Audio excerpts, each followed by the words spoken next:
Corduroy by Don Freeman.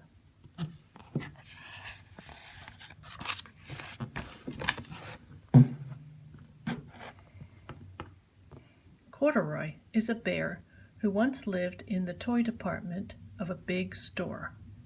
Day after day he waited with all the other animals and dolls for someone to come along and take him home.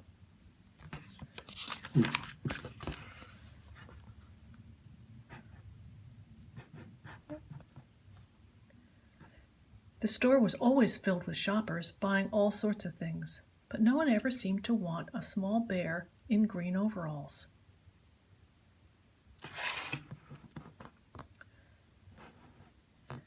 Then one morning, a little girl stopped and looked straight into Corduroy's bright eyes. "Oh, Mommy," she said, "look, there's the very bear I've always wanted." "Not today, dear," her mother sighed. "I've spent too much already. Besides, he doesn't look new. He's lost the button to one of his shoulder straps."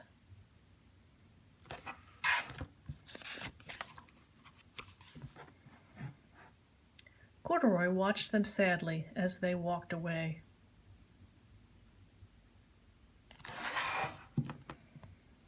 "I didn't know I'd lost a button," he said to himself. "Tonight I'll go and see if I can find it."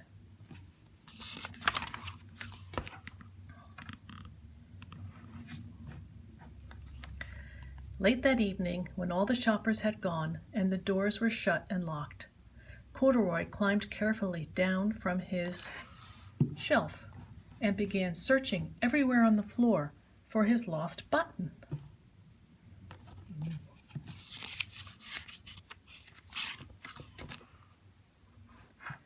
Suddenly he felt the floor moving under him. Quite by accident, he had stepped onto an escalator, and up he went. Could this be a mountain, he wondered? I think I've always wanted to climb a mountain.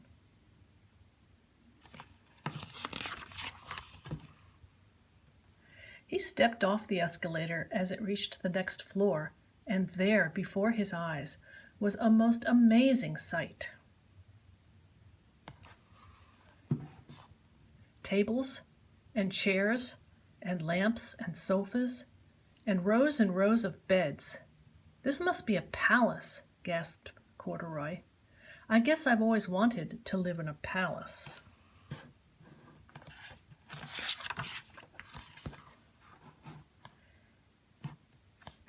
He wandered around admiring the furniture.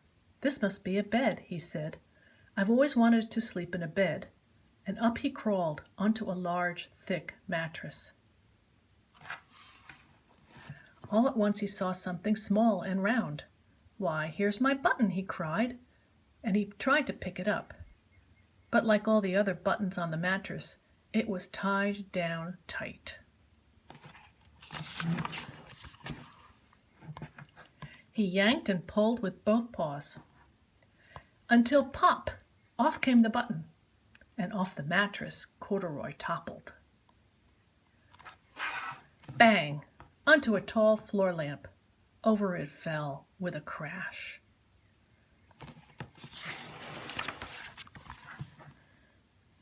Corduroy didn't know it, but there was someone else awake in the store.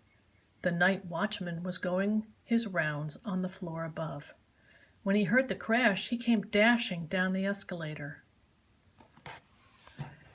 "Now, who in the world did that?" he exclaimed. "Somebody must be hiding around here."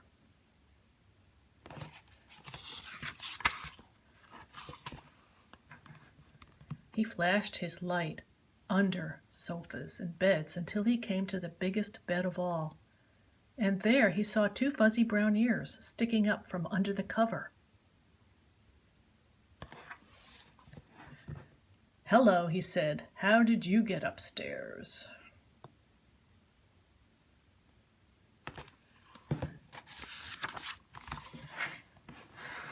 The watchman tucked Corduroy under his arm and carried him down the escalator and set him on the shelf in the toy department with the other animals and dolls.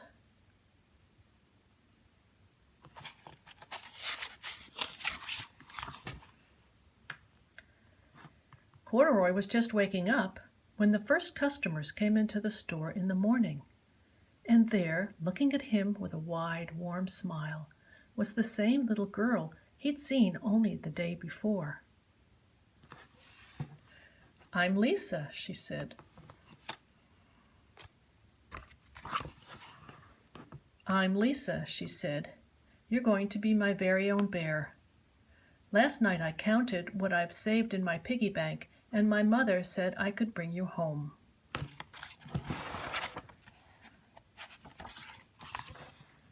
"Shall I put him in a box for you?" the sales lady asked.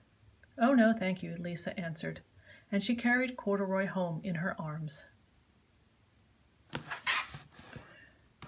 She ran all the way up the 4 flights of stairs into her family's apartment and straight to her own room.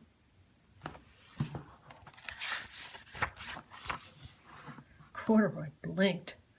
There was a chair and a chest of drawers, and alongside a girl-sized bed stood a little bed just the right size for him. The room was small, nothing like that enormous palace at the department store. "This must be home," he said.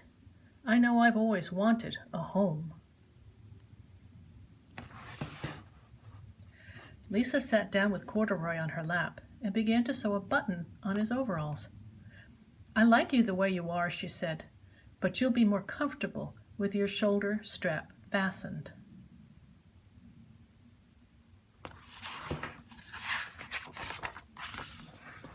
"You must be a friend," said Corduroy. "I've always wanted a friend." "Me too," said Lisa, and gave him a big hug.